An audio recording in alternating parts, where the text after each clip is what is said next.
Welcome to news alerts. Andhra Pradesh లో NDA ప్రభుత్వం ఏర్పడి 35 రోజులు గడిచినా రాష్ట్రం ఒక్క అంగుళం కూడా ముందుకు వెళ్లలేదని వైసీపీ నేత మాజీ మంత్రి పేర్ని అన్నారు. ఏపీ అసెంబ్లీ ఎన్నికలకు ముందు కూటమి నేతల మాటలు కోటలు దాటాయని, ప్రభుత్వం ఏర్పాటు చేసి 35 రోజులు గడిచినా వారు చేసిందేమీ లేదని ఎద్దేవా చేశారు. టీడీపీ, జనసేన, బీజేపీ నేతలు 5 ఏళ్ల పాటు మాజీ ముఖ్యమంత్రి జగన్ ను దూషించడం, వ్యక్తిత్వ హననం మాత్రమే చేశారని అన్నారు. తనంత అనుభవం దేశంలో ఎవరికీ లేదని ముఖ్యమంత్రి చంద్రబాబు చెబుతుంటారు. మరి ఆ అనుభవంతో ఎంత సంపద సృష్టించారో చెప్పాలని ప్రశ్నించారు. 35 రోజులకు అన్ని అయిపోతాయని అనలేం, కానీ వారు పెన్షన్లు పంచడం తప్ప మరొకటి చేయలేదని ఆరోపించారు. చెప్పేటువంటి నారా చంద్రబాబు నాయుడు గారు బడ్జెట్ కూడా ప్రవేశపెట్టలేనటువంటి దుస్థితి.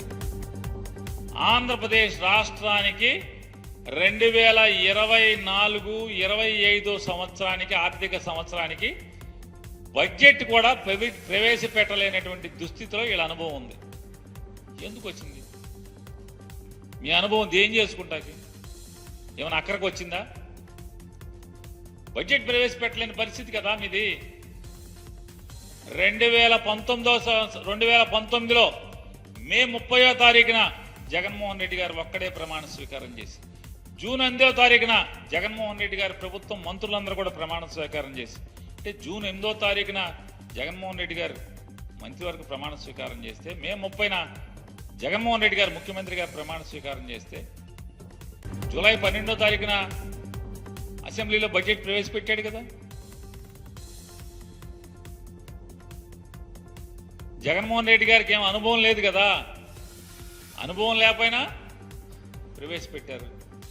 ఆ రోజు ఇవాళ ఎన్నికల ముందేమో డబ్బులు ఎక్కడి నుంచి వస్తాయి, జగన్మోహన్ రెడ్డి గారి కన్నా ఎక్కువ హామీలు ఇస్తున్నారు కదా, ఆయన ఉన్నప్పుడేమో శ్రీలంక అయిపోద్దని చెప్పారు కదా, ఈ హామీలు ఎక్కడి నుంచి వస్తాయంటే సంపద సృష్టిస్తాం, సంపద సృష్టించి ఆ సంపద ద్వారా మేము జనాలకి మేము ఇచ్చిన హామీలు నెరవేరుస్తామని చెప్పినటువంటి వాళ్ళు ఇవాళ రోజు మంత్రులకి, ఆయన క్యాబినెట్లో కూడా ఇవాళ చెప్తున్నా అంట, అందరికీ చెప్పండి ప్రజలకి డబ్బులు లేవు, ఖజానాలో డబ్బులు లేవు అని చెప్పని. ఇది కూడా మోసమే. ఈ సంవత్సరం జూన్ 12వ తారీఖున చంద్రబాబు నాయుడు గారు ముఖ్యమంత్రిగా ప్రమాణ స్వీకారం చేసేటువంటి 2 రోజులు 48 గంటల ముందు కేంద్ర ప్రభుత్వం నుంచి డబుల్ డెవల్యూషన్ ద్వారా 5,600 కోట్ల చిల్లర రూపాయల డబ్బులు ఆంధ్రప్రదేశ్ రాష్ట్ర ఖజానాలోకి వచ్చి పడిన మాట వాస్తవమా కాదా?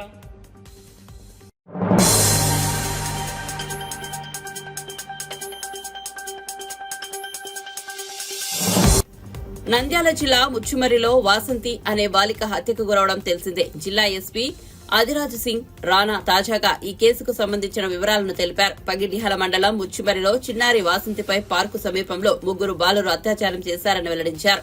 అనంతరం ఊరి బయటకు తీసుకెళ్లి బాలిక గొంతు నులిమి హత్య చేశారని వివరించారు. ఘటన తర్వాత ఈ విషయాన్ని నిందితులు తమ కుటుంబ సభ్యులు, బంధువులకు చెప్పారని ఎస్పీ వెల్లడించారు. దాంతో తమ పిల్లలను కాపాడుకునేందుకు నిందితుల్లో ఒకరి తండ్రి, మరొకరి పెదనాన్న రంగంలోకి దిగారని తెలిపారు. కెనాల్ గట్టు దగ్గరికి వెళ్ళిన తర్వాత వాళ్ళ మైండ్ సెట్ మారుతుంది. అక్కడి నుంచి తీసుకెళ్ళి వాళ్ళు టోటలింగ్ చేసి చేస్తారు.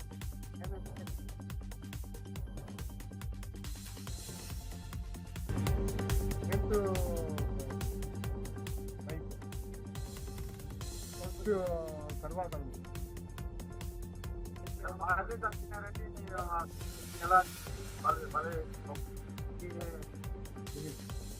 ఇప్పుడు అలాగా సార్, ఇప్పుడు మీకు దానికి ఇవ్వాలి కదా అన్నారు, కానీ మీకు అనవసరంగా మమ్మల్ని తీసుకొచ్చి బలి చేస్తున్నారు అనేది వాదన,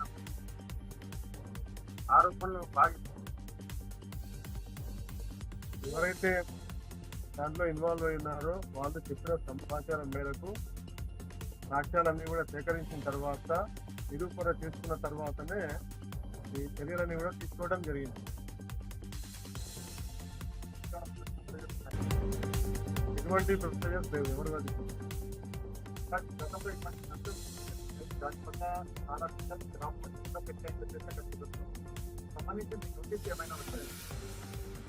ఇప్పటి వరకు ఎవరు కూడా డ్రాప్ అవుట్స్ ఉన్నారన్న విషయం తీసుకురాలేదు. ఈ ఓల్డ్ బ్యాక్గ్రౌండ్ తీస్తే ఆ గ్రామంలో పొలిటికల్ ఇది ఉంది తప్ప పిల్లలు డ్రాప్ అవుట్ అనే ఇష్యూ ఎక్కడ కూడా రాలేదు.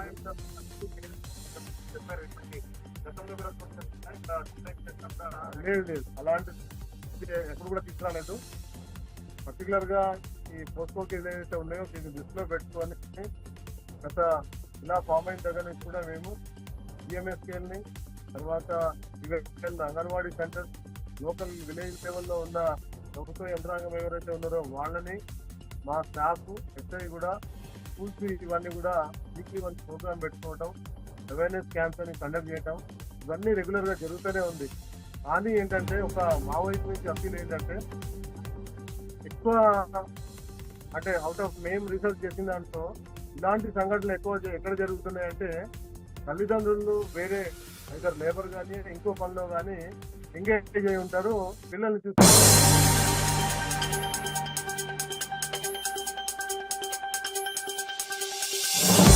దేశంలో భవిష్యత్తు అంతా ఏపీ రాజధాని అమరావతిదేనని సినీ నటుడు శివాజీ అన్నారు. ఆస్ట్రేలియాలోని మెల్బోర్న్ లో నిర్వహించిన కూటమి విజయోత్సవాల్లో ఆయన పాల్గొని మాట్లాడారు. మెల్బోర్న్ టీడీపీ విభాగం అధ్యక్షుడు లగడపాటి సుబ్బారావు, ఉపాధ్యక్షుడు నంబళ్ల గోపి, ప్రధాన కార్యదర్శి ముప్పనేని రాంపాటు, జనసేన నాయకులు విజయోత్సవ సంబరాల్లో పాల్గొన్నారు. సభా వేదికపై రామోజీ గ్రూప్ సంస్థ చైర్మన్ దివంగత రామోజీరావు సంస్మరణ కార్యక్రమం నిర్వహించారు.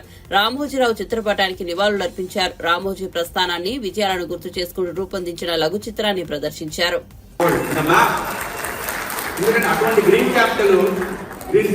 ప్రపంచంలో ఎక్కడా లేదండి, ఇంక్లూడింగ్ మీకు యూరోపియన్ కంట్రీస్ లో కానీ వెస్టర్న్ కంట్రీస్ లో కానీ సౌత్ ఈస్ట్ ఏషియాలో కానీ అటువంటి గ్రీన్ ఫీల్డ్ క్యాపిటల్ రాదు రాదు రాదు. 50,000 ఎకరాల్లో అటువంటి సిటీ నిర్మాణం భవిష్యత్తులో జరగదు. ఎందుకంటే భూమి ఇదే, భూమి పెరగదు. దాంట్లో ఒక నది పక్కన ఇన్ని వేల ఎకరాలు, చుట్టుపక్కల అన్ని కూడా ఎయిర్పోర్ట్లు, సీ పోర్ట్స్, ఒక 1000 కిలోమీటర్ల లోపు 900 నుంచి 1000 కిలోమీటర్ల పరిధిలో కోస్టు, ఇంత మంచి వనరు ఏ రాష్ట్రానికి భారతదేశంలో లేదు. చాలా భవిష్యత్తు బంగారంలో ఉండబోతుంది. దీనికి ప్రజల సపోర్ట్ కావాలి. ఆ సపోర్టు కూటమికి కావాలి. మనం సంబరాల్ని ఒక హెచ్చరికలాగా భావించుకుంటూ ముందుకు పోదామని విజ్ఞప్తి చేయడానికి నేను ఈ రోజున మెల్బోర్న్ వచ్చానండి. వాళ్ళు చేసినటువంటి విధ్వంసం ఉలిక్కి పడేలా చేసింది. సో దాన్ని ఎప్పుడు మైండ్లో పెట్టుకొని ప్రతి ఒక్కళ్ళు కూడా ఆంధ్రప్రదేశ్కి మీ వంతు సహకారం అందించండి. మీ నుంచి చాలా కోరుకుంటుంది. ఎందుకంటే మీరు మీ కుటుంబాలను నిలబెట్టడానికి ఇన్ని కష్ట నష్టాలకు వచ్చి ఇక్కడ దాకా వచ్చి మళ్ళీ ఆంధ్రప్రదేశ్ గురించి ఆలోచిస్తున్నారంటే మేమందరం అదృష్టవంతులం. మీ సహకారం ఇలాగే కోరుకుంటూ మీ Shivaji. Thank you.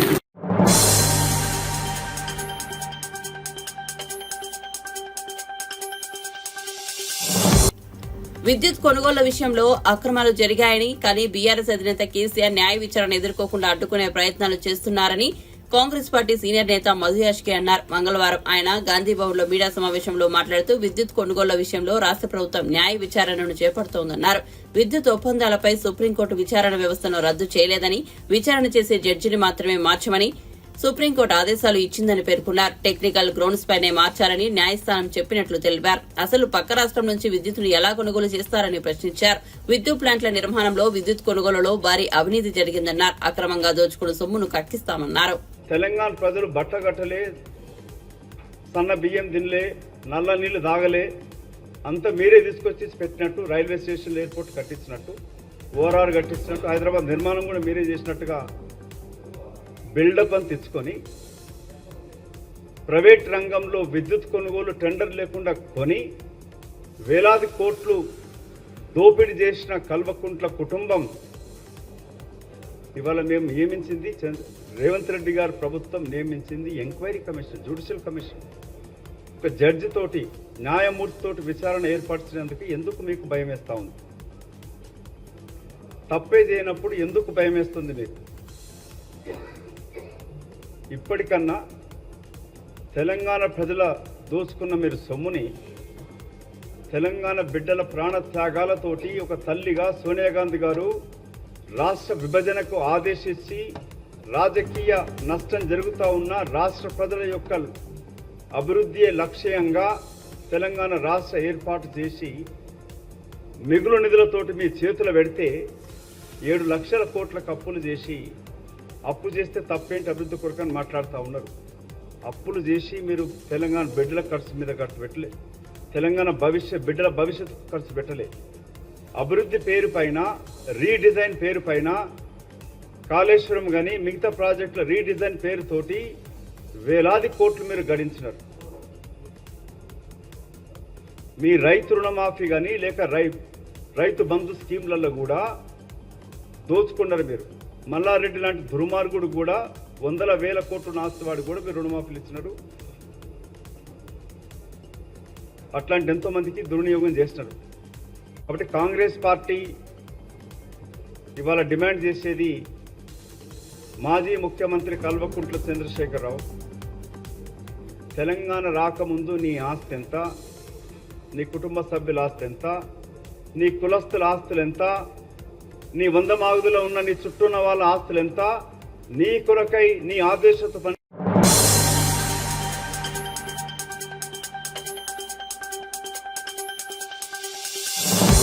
BRS working president KTR 2014 నుంచి 2003 వరకు బీఆర్ఎస్ లో ఫిరాయించిన 60 మంది ఎమ్మెల్యేలకు ఎంత డబ్బు చెల్లించారో వివరించాలని, ఎమ్మెల్యేల ఫిరాయింపుల్లో డబ్బులు చేతులు మారాయన్న ఆరోపణలపై ప్రభుత్వ విప్ ఆది శ్రీనివాస్ ను ప్రశ్నించారు. విలేకరుల సమావేశంలో శ్రీనివాస్ మాట్లాడుతూ కేటీఆర్ వాదనలు దెయ్యాలు గ్రంథాలను ఉదాహరించినట్లుగా ఉందని, ఎమ్మెల్యేలు పార్టీలు మారడం గురించి మాట్లాడే నైతిక అధికారాన్ని కూడా ప్రశ్నించారు. కాంగ్రెస్ ఎమ్మెల్యేలు బీఆర్ఎస్ లోకి ఫిరాయించినప్పుడు వారికి తమ పార్టీ ఎంత చెల్లించిందో శ్రీ కేటీఆర్ వివరించగలరా? ప్రోటోకాల్ ఉల్లంఘించిన ఆరోపణలను శ్రీనివాస్ మరింత హేళన చేస్తూ పార్లమెంట్ సభ్యుడిగా ఉన్న రేవంత్ రెడ్డిని, ఎమ్మెల్యేగా ఉన్న సీతక్కను సచివాలయంలోకి రానివ్వకుండా పోలీసులు అరెస్ట్ చేశారని అన్నారు. ఎంపీలు, ఎమ్మెల్యేలను సచివాలయంలోకి వెళ్లేందుకు కూడా బీఆర్ఎస్ ప్రభుత్వం అనుమతించలేదని అన్నారు.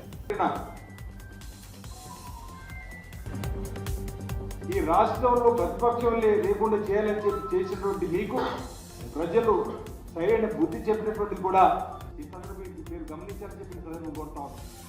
అసలు నైతిక విలువల గురించి మాట్లాడుతున్న మీరు కాంగ్రెస్ నుంచి గెలిచిన సత్యానంద రెడ్డి ఏ విధంగా మీ మంత్రివర్గం మంత్రి నైతిక విలువల గురించి మాట్లాడుతూ మీరు తలసాని శ్రీనివాస్ యాదవ్ టీడీపీ నుంచి గెలిస్తే ఏ విధంగా మీరు మంత్రి చేశారు? దీన్ని కూడా ఈరోజు ప్రజలకు సమానం చెప్పాల్సిన అవసరం ఉంది కేటీఆర్ గారు అన్నమాట. ఈ సందర్భంగా నేను అందరూ మీ ద్వారా ప్రజలకు తెలియజేస్తున్నాను.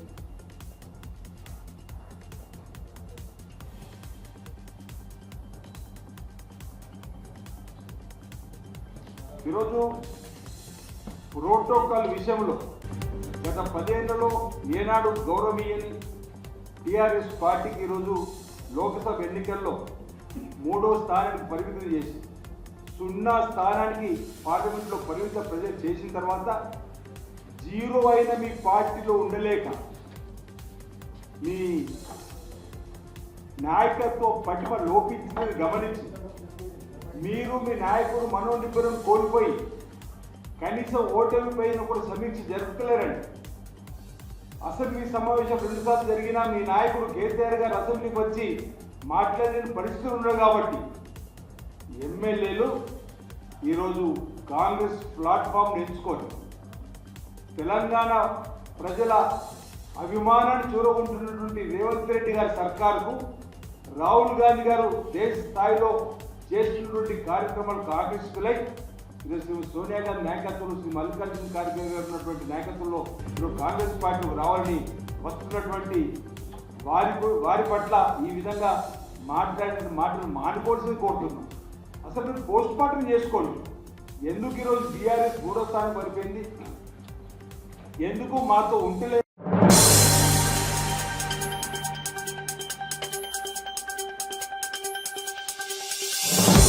పెరుగుతున్న డయేరియా కేసులను పరిష్కరించకపోవడం వల్ల ప్రజారోగ్య రంగంలో తెలుగుదేశం నేతృత్వంలోని కూటమి ప్రభుత్వం విఫలమైందని వైఎస్సార్సీపీ మాజీ ఎమ్మెల్యే డాక్టర్ మొండితోక జగన్మోహన్ రావు ప్రకటించారు.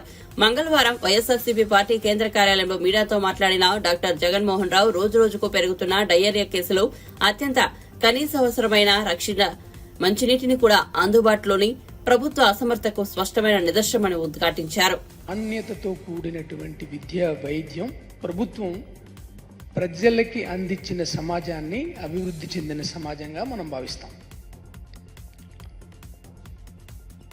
జగన్మోహన్ రెడ్డి గారి పరిపాలనలో విద్య పట్ల, వైద్యం పట్ల జగన్మోహన్ రెడ్డి గారి ప్రభుత్వం చేపట్టిన పనులు లేక సంస్కరణలు ఏ విధంగా కొనసాగాయో మనం అందరం చూసాం.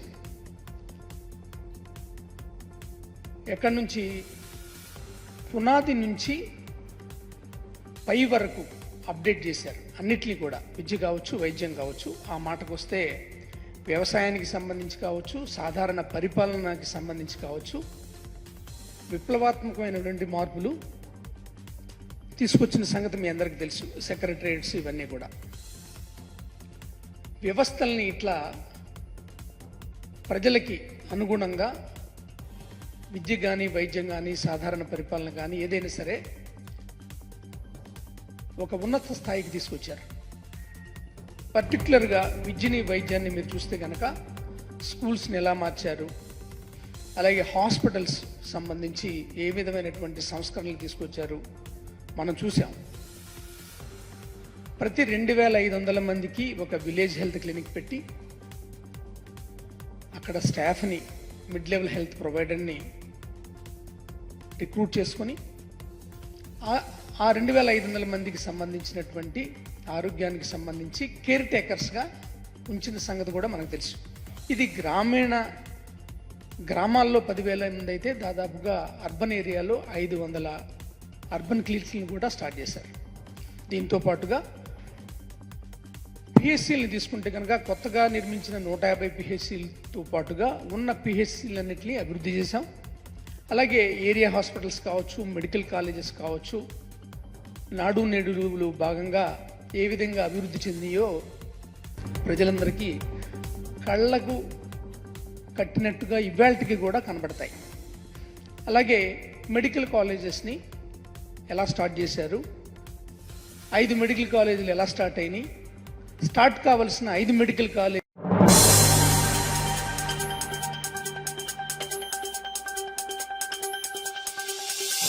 కేవలం వైఎస్ జగన్మోహన్ రెడ్డిపై నిందలు మోపడానికే చంద్రబాబు శ్వేతపత్రం విడుదల చేస్తున్నారని ఆగ్రహం వ్యక్తం చేశారు మాజీ మంత్రి మేరుగ నాగార్జున. రాష్ట్రంలో కబ్జాలు చేసిన వాళ్లే మళ్లీ నీతులు చెబుతున్నారని విమర్శించారు. నిజంగా చంద్రబాబు నాయుడు గారు ఇది శ్వేతపత్రం అనాలో, అబద్ధాల పత్రం అనాలో, నిందల పత్రం అనాలో, కేవలం వైఎస్ఆర్ కాంగ్రెస్ పార్టీని, మా అధ్యక్షుడు జగన్మోహన్ రెడ్డి గారిని నిందలు మోపటానికి, అనరాని మాటలు అనటానికి అవకాశంగా తీసుకొని ఈ తంతుని,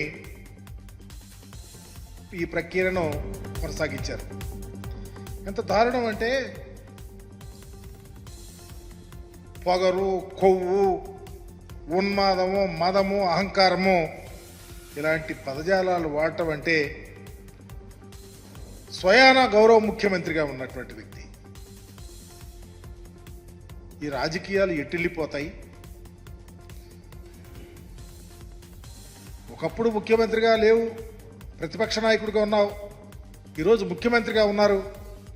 మీ నోటి నుంచి ఏ అక్షరం వచ్చినా దానికి అకౌంటబిలిటీ ఉంటుందని వారు గ్రహించాలని మీకు తెలియపరుస్తా ఉన్నా. చివరికి శ్వేతపత్రం చూస్తే ఈ అవలక్షణాలన్నీ వారు మాట్లాడిన ప్రతి అంశం వారికి సంబంధించినవిగానే ఉన్నాయి.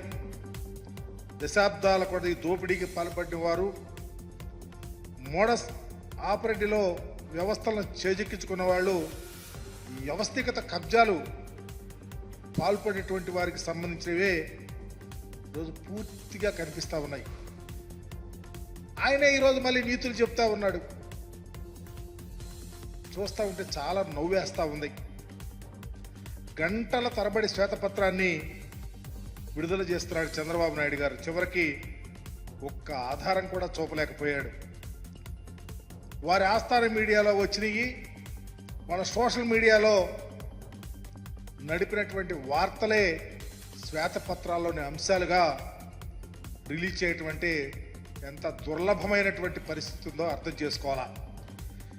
నేను చెప్పిన విషయాలు రికార్డులో లేవని, మాకెవరో చెప్పిన సమాచారం మాకు ఇస్తున్నామని, వాస్తవాలు మరి ఎగ్జిబిట్ చేయలేమని చెప్పి చివరికి మా అధికారులు కూడా కంపెల్ చేయలేకపోతున్నారని స్వయానా ముఖ్యమంత్రి గారే చెప్పటం ఈ శ్వేతపత్రాల అసలు రంగు బట్టబయలైంది. అయితే